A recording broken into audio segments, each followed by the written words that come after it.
Retornamos al Tribunal de la Tarde. Aquí está con nosotros, bueno, antes de presentar a nuestro invitado de luxe en el día de hoy, el doctor Pedro José Duarte Canaán, vamos a darle la bienvenida a la doctora Mildred Elizabeth Charlotte y Beltré, que se une al equipo de este Tribunal de la Tarde. ¿Qué tal? ¿Qué tal? ¿Cómo estás, Doctora, ¿cómo está Dionisio? usted? Muy bien, gracias. Julio Ernesto Martínez comadre. Ruiz, mi compadre. Y bueno, para mí siempre es un placer compartir con el doctor Canaán, porque aparte de la admiración como togado, también debo decir que fue mi profesor y luego asesor de tesis. Wow, Muy bien. qué privilegio, doctor. Bueno, pues Doctor, buenas tardes. Buenas tardes, doctor. Y lo que Sí. la pregunta que ustedes quieren hacer, que en qué año fue. Yo sé, es que lo estoy leyéndola. Están calculando. Están calculando, ¿eh? Sí, Ustedes bueno. están aquí entre dos Sabemos que personas. hace mucho, pero usted sabe. Los dos éramos imberbes. No, si estuviera Vamos a aquí, brindar por si esa- estuviera sí. aquí el doctor Martínez Pozo, dijera Por- que fuera la primera vez que me toca un profesor y no Por- un alumno. Por esos años, vamos a brindar con un café Santo Domingo. Correcto. El mejor Broma, café como siempre, del mundo, gracias a Carla. Sí, bueno. Carla, Martes gracias. 10 de Muchas octubre. gracias por este café. Vamos a ver por aquí. Así es, venga, te ayudo. Que, Cuídate. bueno, ayer... Carla, ahorita me deja un sobre. Sí, Gracias. Perdón, no se preocupe. que decidimos Gracias. reenviar la audiencia, ¿verdad? Que el doctor Sí. Duarte Canaán estaba pautado para estar con nosotros Usted le pide ayer, disculpas, pero sí. por un problema técnico, pero aquí pues estaremos ya conversando con él sobre temas de interés y quisiéramos iniciar, doctor. A propósito de este caso que caló mucho la opinión pública, que es Donny Santana, está pues, acusado de incesto de su abogado defensor. Quisiéramos conocer el alcance del proceso en estos momentos, cuándo será la próxima audiencia. Sí, pues reiterarle los afectos a ustedes y desde aquí a don Julio Martínez Pozo, relegitimándole los afectos a él y a toda su prole. Contestando su pregunta, le informo que mi cliente, el doctor Donny Mayovanex Santana Cuevas, pues está guardando prisión judicial preventiva en el Centro de Corrección y Rehabilitación San Pedro de Macorís. Y la próxima etapa que él deberá enfrentar, procesalmente hablando, es la audiencia preliminar.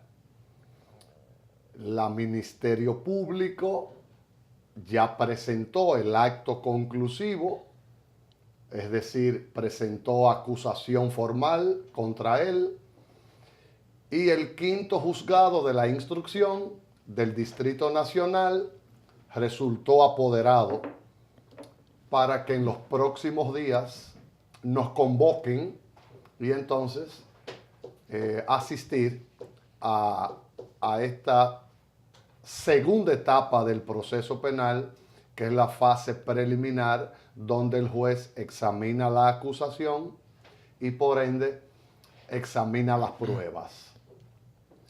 Nosotros estamos a la espera de que nos convoque la secretaría de ese quinto juzgado de la instrucción para comparecer y continuar con el proceso que se le sigue en su contra. El Ministerio Público desde un principio ha planteado que tiene pruebas más que suficientes para no solo la acusación, sino una condena. ¿Usted qué nos dice, doctor? Fíjese, el juicio mediático que se le hizo a mi cliente fue feroz, porque ya un segmento de la opinión pública los sentenció, pero los juicios no se ganan en la opinión pública, los juicios no se ganan en redes sociales, los juicios se ganan en el foro penal. Y yo podría solo adelantarle al país que la presunta víctima en cámaras Excel, en un circuito de videoconferencia, donde estuvo presente Fiscalía, el encartado la madre de la presunta víctima y la defensa técnica. La niña negó todos los hechos. Profesor, hablamos de, como usted dice, hice un énfasis en presunta víctima. Y sería bueno como poner en contexto que hablamos de una adolescente de 14 años. Correcto, no importa que sea una adolescente, Mildred, presunta víctima. No, pero o sea, en el sentido, cuando por ejemplo, se manejamos conceptos como juicio mediático, presunta víctima, da siempre la sensación, cuando hablamos de ese tipo de fuerza que pueden tener los casos, que pueden responder a intereses. Pero aquí hablamos de una menor cuya información le recibe previamente el colegio, de los supuestos, y voy a manejarme en un lenguaje todavía jurídico, de las supuestas agresiones sexuales, se enteran es por el colegio. Estamos hablando de una adolescente para poder, si se quiere, de mantener ganar, y estamos hablando de una persona con un poder político, un poder social, un poder económico. Entonces, eso de parte mediática da sensación, ¿no?, de que en los medios muchas veces se manejan por ciertos intereses. En este caso, si los medios han respondido al caso, sencillamente es por la naturaleza del hecho, el cual está siendo implicado su representado. Fíjese que yo he sido un partidario de que cada actor debe jugar su rol. Y evidentemente la plataforma comunicacional, la prensa escrita, radial y televisiva tiene que jugar su rol. El derecho a la información. Ahora bien, una cosa es el derecho constitucional que tiene el medio de informar a la población y otra cosa es condenar a un individuo a través de la plataforma comunicacional sin que una investigación preliminar haya concluido y exista un elenco probatorio que le permita a un juez ejercer lo que se llama el juicio al reproche, doctor, y decretar una culpabilidad. Doctor, yo tengo la inquietud y comprendo la inquietud de Mildred Charlotte. Y bueno, el asunto es que yo no sé realmente si su defendido se siente condenado por los medios de comunicación al informar, como usted tal lo establece, el derecho constitucional que tienen los medios de comunicación y los periodistas por sí, para llevar información a la ciudadanía, a sus telespectadores, a sus radioescuchas, a todo en sentido general. Ahora, el medio lo que ha puesto en evidencia es los datos, las informaciones que han sido suministradas por el propio Ministerio Público, que dice el Ministerio Público que esta niña estaba siendo violada desde los 11 años y que varios colegios habían dado, o sea, no varios colegios, sino científicos de la materia, psicólogos, profesionales del área y profesores, habían dado la voz de alerta y la madre de esta lo que hacía era, para tratar de evadir, cambiarlo de centro de educación. O sea, los medios no han dicho que él es culpable o no es culpable, sino han dado la información y con estas evidencias, obviamente, que cualquiera saca sus conclusiones. O sea, sí, su defendido en este caso se siente condenado por las informaciones que han salido en los medios de comunicación. Evidentemente que no. Lo que sí ha habido, evidentemente, es una ferocidad y ha habido una avalancha de afirmaciones procurando destruirlo moralmente. Pero eso va a pasar siempre, doctor. Fíjese, no en todos los casos. Claro. Nunca habrá dos casos iguales. Mire, en los casos que usted toma dos homicidios. Por ejemplo, mire el caso ahora de Pablo Rosso. Y nunca habrá dos homicidios idénticos. Pero sí siempre habrá, profesor, un tema, es la protección a una víctima. Nos estamos hablando aquí que no es un caso, por ejemplo, de un homicidio, un asesinato donde pudo haber una pelea cuerpo a cuerpo. Aquí hay una menor de edad. O sea, aquí hablamos de solamente el hecho de una minoría de edad ya no te genera para la sociedad, de cualquiera. Donny Santana para la sociedad no existía. No existía.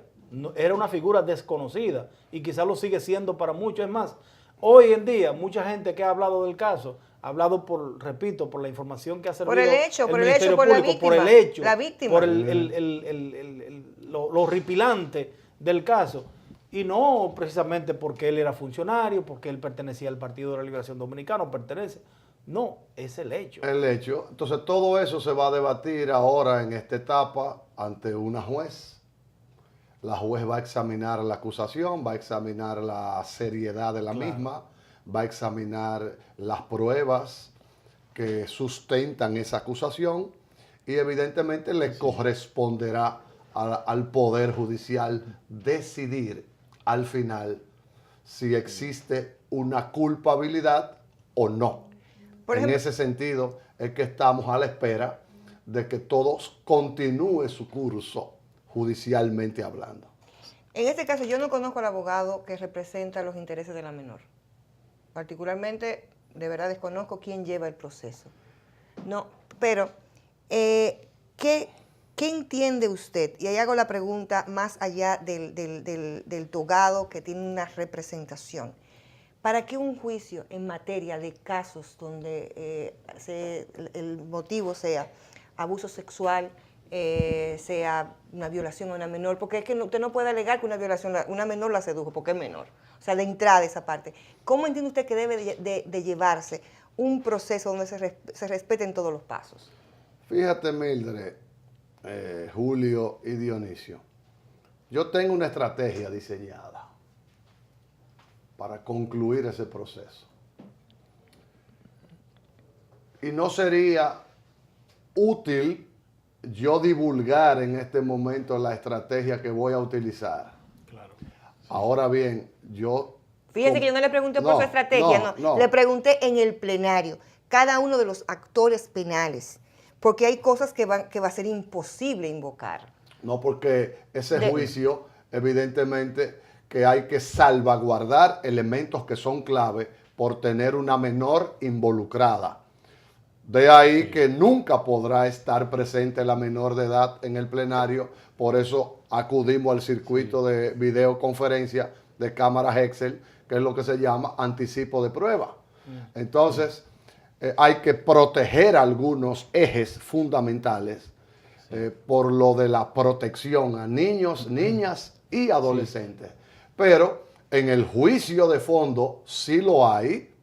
Evidentemente habrá que controvertir todo lo que está plasmado en el sumario, en la investigación que realizó la Fiscalía. Que para pasar a otro tema, doctor, hacía referencia de que en los testimonios, en los interrogatorios, la niña entonces negó todos los hechos por la que el Ministerio Público acusa a Donis Santana. Si nos pudiera dar detalles, por favor. ¿En qué ustedes consiste recuerdan eso? que la otrora fiscal del Distrito Nacional reiteró ante los medios de comunicación que la niña le había manifestado a ella una situación que ni la podía saber ella ni la podía saber yo hasta que no fuésemos a agotar el circuito de la cámara Excel, donde una psicóloga es la que recibe las preguntas y las formula. Y en presencia de la otrora fiscal del distrito, obviamente la niña negó las aseveraciones que esa fiscal le informó al país a través de una entrevista con la prensa nacional. La niña es virgen, la niña niega todo lo que la fiscal afirmó y evidentemente lo que resta de eso será debatido en el foro penal. Y yo tengo los videos cuando esa ilustre fiscal, hoy Procuradora General de Corte, promovida, presentaba a mi cliente como un depredador. Pero, doctor, recuérdese que en el tema de la violación sexual no tiene que ser necesariamente una penetración. No, claro. No, Vamos porque a poner fíjese, en ese contexto. fíjese, ahí hay un contexto que es el siguiente. O sea, una niña que se ha tocado sus genitales, eso ya existen lo que es un se abuso llaman sexual. los tipos penales de agresión sexual. Entonces hay una clasificación. Existe lo que es el incesto. existe lo que es el acoso sexual y existe lo que es la violación sexual. Sí, pero independientemente y existe de la... el tipo penal de seducción. Es decir, hay toda una clasificación.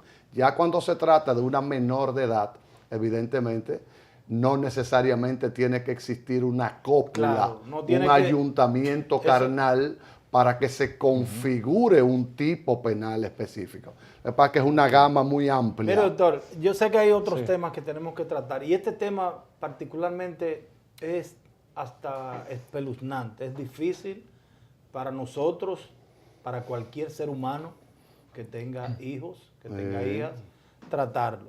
Pero la última pregunta que tengo es, he visto en varias ocasiones cuando su defendido, su cliente es trasladado a las audiencias, que él no ha negado los hechos que se le imputan directamente, sino que atiende a responderle a los medios de comunicación que con el caso de él se está tapando algo grande. Usted, como abogado, defensor, ¿sabe a qué se refiere él?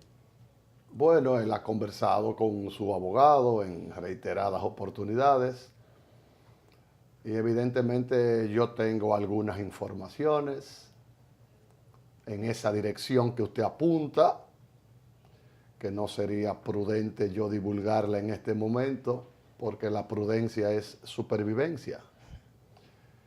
De la misma forma que la misericordia es debilidad, así la prudencia es supervivencia. Eso será explotado en el próximo evento procesal que corresponde próximamente. Con su permiso, vamos a hacer una pausa y retornamos dentro de unos instantes a otros temas de interés.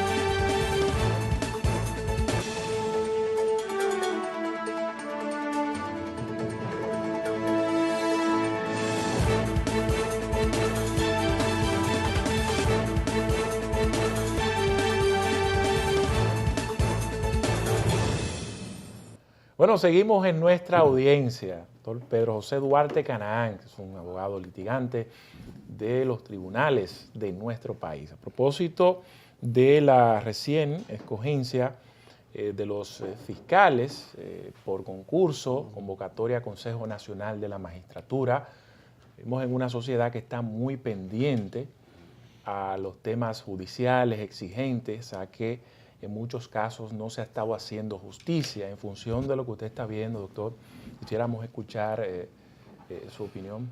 Bueno, yo estimo y reitero desde este programa que la nueva escogencia de procuradores fiscales recientemente, a raíz del concurso que promovió la Escuela Nacional del Ministerio Público, es un elemento que tiene que ser importantizado. Y estimo, entre otras cosas, que eso es positivo porque dinamiza la institución del Ministerio Público. El Ministerio Público es un representante del interés social y evidentemente el país requiere de auténticos representantes que puedan validar esa representación social. La escuela por primera vez apertura un concurso y hemos visto los resultados donde aproximadamente 40 procuradores fiscales fueron seleccionados en ese concurso, por lo que yo me torno esperanzado.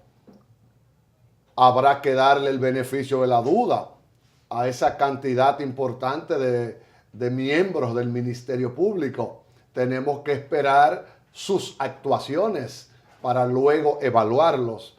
Pero yo albergo la esperanza de que la mayoría jóvenes, muy bien formados académicamente, aunque no basta la formación académica, se requiere solidez ético-moral, se requiere honradez, se requiere valor, bonomía, hombría de bien. Porque a veces usted se encuentra con un candidato con 5 maestrías y un PhD. Claro. Excelente formación académica, pero hay un desnivel. No tiene laboriosidad, no es honrado, no tiene valor, no es íntegro. Entonces ahí hay un conjunto de elementos que tienen que sumarse a la formación académica. Pero yo le doy un voto de confianza al señor Procurador General de la República y a la institución como tal. Vamos a esperar, en esa línea, vamos a esperar los primeros meses y ver cómo este nuevo grupo de fiscales comienza a desempeñarse. En esa línea, usted menciona al Procurador General de la República, que es la máxima autoridad del Ministerio Público. Aún es nombrado, según establecen nuestras leyes, por el Presidente de la República. Sería una utopía pensar que en un momento dado pues, se pueda llegar a esta posición sin el nombramiento del Poder Ejecutivo. Bueno, yo he añorado desde hace muchos años de que el Procurador General de la República no sea un mensajero más del Poder Ejecutivo.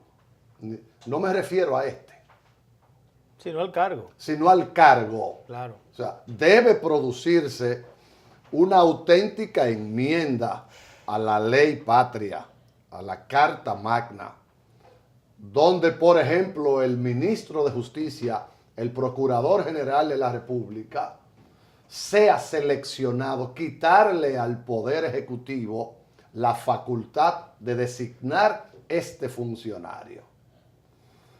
Es una de mis aspiraciones desde hace 15 años aproximadamente, trabajando este tema en las aulas universitarias, que quizás lleguemos a un ciclo epocal en que este funcionario, el jefe de la política criminal, ¿cómo va el Procurador General de la República a enjuiciar eventualmente a un presidente de la República que cometa un error? Así es, doctor. Entonces, aspiramos a eso. Mientras tanto, es designado por el Ejecutivo y por vía de consecuencia conocemos todos el vínculo que existe entre el primer mandatario de la nación y este funcionario. Doctor, sin desmontarnos del tren judicial, Sí, señor. viene un proceso que es muy, pero muy importante para la República Dominicana, que es la selección de algunos jueces del Tribunal Constitucional que ya por razones de tiempo, de edad, pues han llegado a su meta y tendrán que ser sustituidos. También deben ser evaluados otros de la Suprema Corte de Justicia, que hay algunos que vencen su tiempo también de selección y que deben ser sustituidos.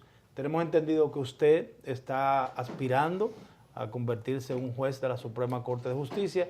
Quisiéramos saber qué le motiva y cuáles son los cambios que usted entiende debe darse en la justicia dominicana. Bueno, reiterarle al país que yo acabo de cumplir 34 años de graduado, 31 años en las aulas universitarias, con más de 600 defensas penales. Yo soy un profesional realizado.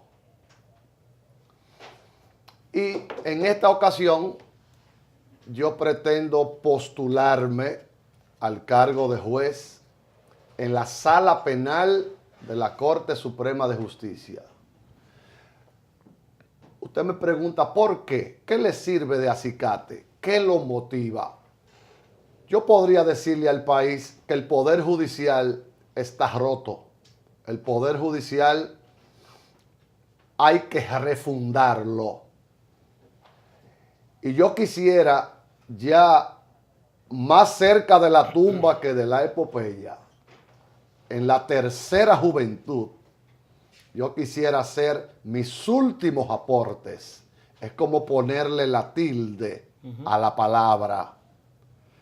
Yo tengo una formación académica combinada con una hoja de vida personal pulcra y aspiro a que el Consejo Nacional de la Magistratura pueda evaluar mi postulación. Es decir, yo sacrificaría mi ejercicio privado en aras de que el Poder Judicial pueda salir del pantano en que se encuentra. Fíjate que el siglo XXI exige ya perfiles muy especiales. Estamos en la sociedad líquida. Ya no estamos con los valores tradicionales con los que tú creciste ni con los que yo crecí. Sí. Entonces, el perfil ideal del juez del siglo XXI se resume así: valor, honradez, apartidismo, honestidad, amor por el estudio, vocación de servicio. Pero la verdadera independencia y la no vinculación a intereses empresariales. Porque aquí se habla mucho del vínculo político. Ahí veo a los empresarios proponiendo jueces. Ajá. Es muy hermoso así, proponer una lista de abogados que están vinculados a intereses empresariales. De la misma forma que esos empresarios dicen que los jueces no deben, los aspirantes no deben ser independientes. Independientes. Ajá, pero también que sean independientes. Independientes, si ellos lo controlan, no. Si ellos lo controlan, no. Entonces debe existir una verdadera desvinculación, tanto en lo partidario como en esos intereses empresariales que a veces resultan voraces. Así es. En ese sentido, pues, vamos a esperar que las fechas se aproximen y quizás vamos a presentar una academia del país, va a avalar mi postulación, una iglesia protestante y una institución, una ONG, institución de la sociedad civil. Bueno, doctor, muchísimas gracias, ¿verdad?, por estar con nosotros en esta audiencia reenviada. Reenviada. Suerte que fue con fecha cierta, ¿no? El placer ha sido mío, una vez más. Gracias. Bueno, nosotros, señores, nosotros vamos a un contacto de publicidad, nos queda mucho contenido, incluyendo a Cristian Rojas, nos tiene detalles sobre esa pela que le dio Boston a los Yankees. Hay uno de los Yankees todavía que está pensando que están bateando la gente de pero Boston. hoy no lo desquitamos. Bueno, sí, creo que sí, hoy empatamos, ¿verdad? Y si no empatamos, perdemos.